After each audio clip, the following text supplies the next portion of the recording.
Varicose veins కి సరైన చికిత్స కోసం సంప్రదించండి ఎవిస్ హాస్పిటల్. నమస్తే రమ్మగారు. నమస్తే జయ. రమ్మగారు, నదీ స్నానం చాలా మంచి ఫలితాన్ని ఇస్తుందని, మంచి పుణ్యాన్ని ఇస్తుందని తప్పకుండా నదీ స్నానాలు చేయాలని చెప్తూ ఉంటాం. అలానే పుష్కరాలప్పుడు కూడా ప్రతి 12 సంవత్సరాలకి ఒక్కొక్క నదికి మనకు పుష్కరాలు వస్తూ ఉంటాయి. ఆ సమయంలో ప్రత్యేకించి ఆ నది దగ్గరికి వెళ్ళి దర్శనం చేసుకొని నదీ స్నానం ఆచరిస్తూ ఉంటాం కదా. దీనికి సంబంధించి అంటే పురాణ కథలు కానీ అట్లా ఏమన్నా ఉన్నాయండి? పురాణ గాథలు కాదు కానీ లేటెస్ట్ గాథ ఒకటి ఉంది. లేటెస్టేనా? పురాణ గాథలు బోల్డు. ఆ గదిలో మునిగి కాకి హంసగా మారిపోయింది, కృష్ణా నదిలో మునిగి మనం చెప్పుకుంటాం. అది ఎక్కడుందంటే మన హంసలదీవి. కాకి హంసలాగా మారిపోయిందని, కొన్ని నదుల్లో మునిగి వాళ్ళు పవిత్రులైపోయారు. గంగా చెప్పలేదు రమ్మగారు నాకు. నేను చెప్పాను హంసలదీవి కథ. హంసలదీవి వెళ్ళినప్పుడే మన హంసలదీవి వేణుగోపాల గుడికి వెళ్ళి అప్పుడు చెప్పుకున్నాం. సరే, ఇంకొకసారి స్టోరీ రూపంలో కూడా చెప్తాను.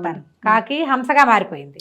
అలాంటి కథలు చాలా ఉన్నాయి. ఇప్పుడు రేపు గంగా పుష్కరాలు రాబోతున్నాయి. అవునండి, దగ్గరలో ఉన్నాయి. మార్చి నుంచి అనుకుంటా, మార్చిలో అంటే ఒకటి ఉంది. నేను ఈ పుష్కరాలు అప్పుడు ఒకటి చెప్దాం అనుకుంటా జయ. మా ఫ్రెండ్స్ కూడా మొన్న చెప్పేద్దాం. ఇప్పుడు సందర్భం వచ్చింది కదా. ఇప్పుడు మార్చిలో 18వ తారీఖు 24వ తారీఖు డేట్లు గుర్తులేవమ్మా, మామూలుగా క్యాజువల్గా చెప్తున్నా. 12 రోజుల పాటు పుష్కర కాలం ఉంటుంది. అవును కదా. కానీ సంవత్సరం అంతా కూడా ఆ నదిలో పుష్కరుడు ఉంటాడని మధ్యాహ్నం అపరాహ్న వేళ అట్లా నియమం చెప్తారు. ఆ సమయంలో స్నానం చేస్తే పుష్కర స్నాన ఫలితం లభిస్తుందని చెప్తారు. ఈ వెళ్ళలేని వాళ్ళు, పెద్దవాళ్ళు, వేరే దారి లేని వాళ్ళు, వాళ్ళంతా వెళ్తున్నారని ఒక ఉద్రేకం వచ్చేవాళ్ళు ఆ 12 రోజులు కాకపోతే జనాల్లో మామూలుగా ఈ ఏడాదిలోపు ఎప్పుడైనా గంగా స్నానం చేసి రావచ్చు. ఓకే, చేయొచ్చు కదా. బహుశా ఈ విషయం తెలియకేమో. తెలియక కాదు జయ, అప్పుడే ఆ పుష్కరాల్లోనే వెళ్ళిపోవాలని అనిపిస్తుంది. వాళ్ళు ఎవరైనా మేము పుష్కరాలకు వెళ్ళాము అనగానే ఒక ఉద్రేకం వస్తుంది. నాకు కూడా వస్తుంటుంది. అలాగే వెళ్ళిపోవాలి మనం కూడా అనిపించేస్తుంది. మేము వెళ్తున్నాం అంటే ఉద్రేకం వస్తుంది, వెళ్ళొచ్చాం అంటే ఉద్రేకం వస్తుంది. కిందసారి చేయలేకపోయాం, ముందు వచ్చే 12 ఏళ్ళకి ఉంటామో ఉండమో చేసేద్దాం అనిపించేస్తుంది. అలా ఉద్రేకపడి వెళ్తాం. ఏడాది పాటు పుష్కరుడు ఆ నదిలో నివసిస్తాడు. సమయాలు ఉన్నాయి. అది తెలుసుకుని చక్కగా మధ్యాహ్నం వేళ స్నానం. ఇప్పుడు గంగా నది తీరానికి వెళ్ళాము, ఏకాశియో వెళ్ళాము. ఈ సంవత్సరం లోపల పుష్కరాల్లో చేయకపోయినా గంగలో స్నానం చేస్తాం. అలా లభిస్తుంది. హైరాన్ పడకూడదు. కాకపోతే ఎప్పుడు కూడా నదీ స్నానం మంచి ఫలితాన్ని ఇస్తుంది. బాగుంటుంది. మంచి స్నానం చేస్తే ఒక ఉత్తేజం వస్తుంది. నాకు కావేరి స్నానం చేయాలి కార్తీకంలోని బోళ్ళు కోరిక చేయాలి. ఒక సంవత్సరం కూడా చేయలేకపోయాను నేను. అనుకుంటూ ఉంటాను అంతే. తర్వాత అనుకుంటాను కార్తీకం ఇప్పుడు పోనీ నెల టైం ఉంది.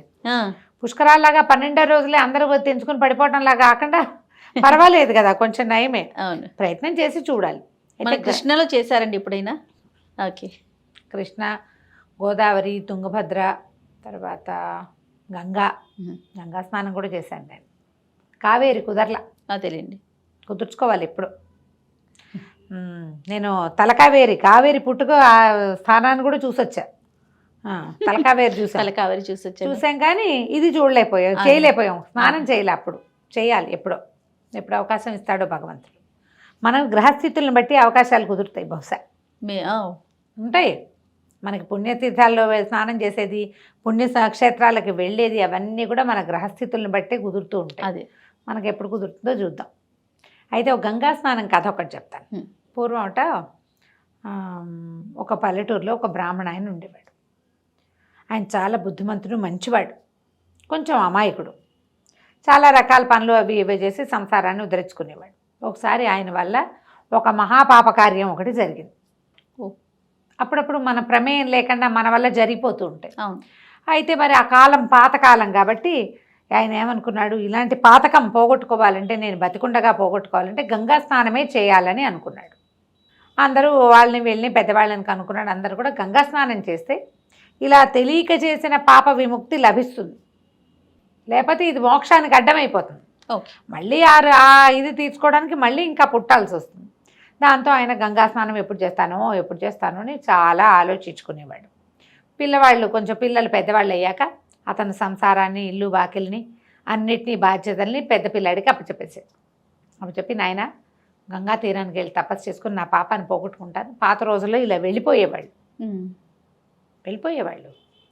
అయితే ఏమైంది, ఆయన వెళ్ళిపోయాడు. వెళ్ళగా కొంతకాలం ప్రయాణించాక ఆయన కొన్ని రోజులకి ఒక ఏరు అడ్డం వచ్చింది. పెద్దది, చాలా పెద్దది. ఈయన ఏమనుకున్నాడు, అదే గంగా నది అనుకున్నాడు. ఆ ఏటి ఒడ్డునే కూర్చుని రోజు ఏట్లో స్నానం చేసి జపం చేసుకుంటూ ఉండేవాడు. 5 ఏళ్ళు గడిచాయి. ఒకనాడు ఒక సన్యాసి ఎవరో అటు వచ్చాడు. ఎరానైనా ఏమిటేమంటే మాట్లాడుకున్నారు. 5 ఏళ్ళు అయిందని చెప్పాడు ఈయన. ఏంటి 5 ఏళ్ళ ఈ దిక్కుమాల ఏరు ఒడ్డును కూర్చున్నావా? ఇది గంగానది ఏమిటయ్యా పిచ్చి బ్రాహ్మడా, ఇది ఒట్టి ఏరు. కాకపోతే ఏంటంటే దీనికి పైనుంచి వచ్చే చోటంతా నీళ్లు ఇవ్వక బాగా ఉండడం వల్ల నీరు ఎడతెరకుండా ప్రవహిస్తోంది అంతే. ఇది పుష్కలంగా ఉంది. పుష్కలంగా నీరున్నాయి. 5 ఏళ్ళ నుంచి ఈ నీరు తగ్గిపోవడం ఆయన ఎప్పుడూ చూడలే, ఎప్పుడప్పుడు పెరిగేవి కూడాను. ఇది ఏరేనన్నాడు. ఆయన చాలా దిగులు పడ్డాడు. అయ్యో ఏరు అనుకుని 5 ఏళ్ళు ఇక్కడ ఉన్నానా, గంగ అనుకొని, అదే ఏరు అనుకుని కాదు, గంగ అనుకుని ఏట్లో ఉండిపోయానా. సరే ఇది కాదనుకుని ఆయన ఏం చేశాడు, ఇంకా ప్రయాణం చేసి చేసి చేసి చేసి చేసి ఒక తరహా ఏదో నది తాలూకు ఒక పాయ వచ్చే ప్రాంతానికి చేరాడు. కొద్దిగా పరిశీలనగా చూస్తే హెచ్చు తగ్గు కనపడుతున్నాయి. ఈయనేమనుకున్నాడు, ఇదే గంగా నదిగా భావించాడు. 5 సంవత్సరాలు ఉన్నాడు. 5 ఏళ్ళు ఉండి ఉండి ఉండి ఉండి తపస్సు చేయగా చేయగా చేయగా పాపం ఏముంది, ఏదో వండుకు తినేవాడు. అక్కడే 2 పాత్రలు, చిప్పా కర్ర ఉన్నాయి ఆయన దగ్గర. కుండ, చట్టి, ఒక కర్ర, దండం, మామూలుగా కమండలం, చిన్న సంచి. అక్కడ దొరికేదే ఏదో వండుకు తినేవాడు, జపం చేసుకుంటూ ఉండేవాడు. ఓసారి ఎవరో ఇంకొక బ్రాహ్మణ ఆయన వచ్చి సరే పెద్దవాళ్ళకి తర్పణాలు విడుచుకుంటూ, గంగలో ఇది ఎప్పటికిస్తానో నా బతుక్కి, ఇది చిన్న నదిలో ఇవ్వాల్సి వచ్చింది అన్నాడు. అనేసరికి ఈయన తెలిపోయి, అయ్యా ఇది గంగ కాదుటండి అని అడిగాడు మన ముందు బ్రాహ్మణ ఆయన. ఆయన అన్నాడు, ఇదేమో ఇదండి, ఇది అదేదో నది, ఆ నది నుంచి పాయ వస్తుంది, గంగ దాకా మనం ఎక్కడ వెళ్తామండి అని మీరు ఎప్పుడు వచ్చారు అన్నాడు. ఈయన బిక్కమొహం వేసి, నేను 5 ఏళ్ళ నుంచి ఇక్కడే ఉన్నానండి, ఇదే గంగ అనుకుంటున్నాను, ఎవరెవరో వస్తున్నారు కానీ ఇది గంగ కాదని ఎవరు చెప్పలేదండి అన్నాడు. అనేసరికల్లా ఆయన, ఇదేం గంగ నా బాగుందా అన్నాడు. అనేసరికి చాలా బాధేసింది. 5 ఏళ్ళు వృధా చేశానా? మళ్ళీ మొదలుపెట్టాడు నడక. నడిచి నడిచి నడిచి నడిచి ఈసారి అఖండంగా ఉన్న బ్రహ్మాండమైన నదీ తీరాన్ని ఒకదాన్ని పట్టుకున్నాడు. మధ్య మధ్యలో చిన్న పన్నవన్నీ వదిలేసాడు. అక్కడికి వెళ్ళి కూర్చొని అక్కడ తపస్సు చేశాడు. 5 ఏళ్ళు తపస్సు చేస్తే 5 ఏళ్ల తర్వాత ఒక పెద్ద బ్రాహ్మణ సమూహం, కొంతమంది సన్యాసులు అందరూ వచ్చారు. సరే వెళ్ళ చూస్తే ఇంతమంది వచ్చారంటే ఇది గ్యారంటీగా గంగేని అనుకున్నాడు ఈయన. 5 సంవత్సరాలు, ఇప్పటికి 15 ఏళ్ళు అయితే ఆయన ఆ ఊరు వదిలిపెట్టి పాపం. అయితే ఈసారి జయనర్మదే అని ఒక చీరని సమర్పించారు. గంగానదికి చీర సమర్పణ చాలా పెద్ద విషయం. చూడండి, మనకి యూట్యూబ్లో దొరుకుతుంది. అవును, గంగానది, నర్మదా నదికి చీరనిస్తారు. గంగకి చీర ఇచ్చేది ఒకటైతే ఈ నర్మదకి బాణం పెట్టి వేసి ఆ నర్మద పొడుగుత సారీ సమర్పిస్తారు. ఎన్ని గజాలో ఉంటుందట అది.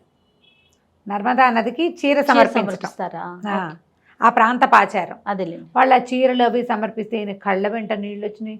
అయ్యా ఇది గంగ కాదా అండి అన్నాడు. గంగ కాదండి, ఇది నర్మదా నది. మళ్ళీ నర్మదైనా గొప్పదే, కానీ దాన్నే గంగ అనుకున్నాడు. చాలా దుఃఖం వచ్చింది, వృద్ధుడైపోయాడు. అక్కడ ఇంటి నుంచి బయలుదేరేసరికి ఆయన 50 దాటినవాడు. 15 ఏళ్ళు అయ్యే పోయింది, ఓపిక పోయింది. ఈ నదీ తీరాల్లో చలికి ఎండకి వాటికి ఉండి ఏదో చేతొచ్చిన ఒక ముద్ద వండుకు తిని నిరంతర తపస్సుతోటి బక్కచిక్కిపోయాడు ఆయన. బక్కచిక్కిపోయాడు. సరే ఇంకేముంది, ఇహ ఇది గంగ కాదుగా. ప్రయాణించి ప్రయాణించి ప్రయాణించి గంగానదిని చేరకుండానే మరణించాడు. వెళ్ళలేకపోయాడు. ఈయన మరణించిన తర్వాత ఈయన పైకి తీసుకుపోయారు. పైకి తీసుకెళ్తే అందరి పాపుల లిస్టు వస్తోంది. యమధర్మరాజు శ్రద్ధగా కూర్చుని ఉన్నాడు, చూస్తున్నాడు ఒక్కొక్కళ్ళని. చెప్తున్నారు, చిట్టా చదువుతున్నారు. చిత్రగుప్తుడు చదివాడు ఈయన చిట్ట. ఈయన ఒక మహాపాతకం చేశాడండి ఆయనకి తెలియకుండా. మరి గంగా స్నానం చేయడానికి బయలుదేరాడు. సరే మోక్షం ఇస్తున్నాం అని చెప్పారు. చెప్పేసరికి అలా ఆశ్చర్యపోయాడు. నేను నదీ స్నానం చేయలేదండి, నేను గంగా స్నానం చేయలేదు అని చెప్పాడు ఈయన. బ్రాహ్మడు, నువ్వు ఎక్కడ స్నానం చేసినా దాన్ని గంగగా భావించావు. 15 సంవత్సరాలు గంగా స్నానం చేసిన ఫలితం వల్ల ఈయనకి మోక్షం వచ్చేసాము అని రాసి ఇచ్చేసి వెళ్ళిపో అని పంపేశారు. ఇక నువ్వు పుట్టక్కర్లేదు నాయన అని. అద్భుతం కదండి కదా. ఎప్పుడు కూడా మనం ఏది చేస్తున్నామో అది మంచిదని త్రికరణ శుద్ధిగా నమ్మాలి మనుషులు. అదేదో చేస్తేనే వస్తుంది అనుకోవద్దు. ఇది కూడా సరిగ్గా చెయ్యి, ఇదైనా సరిగ్గా చెయ్యి. నమ్మకం. ఆయన మొదటి ఏట్నే గంగ అనుకున్నాడు, తర్వాత ఏదో చిన్న నదిపాయనే గంగ అనుకున్నాడు, నర్మదనే గంగ అనుకున్నాడు. గంగ భావనతోటి చేశాడు ఆయన 15 ఏళ్ళు స్నానము తపస్సు. ఆ గంగ యొక్క భావనే ఆయన్ని పవిత్రం చేసింది.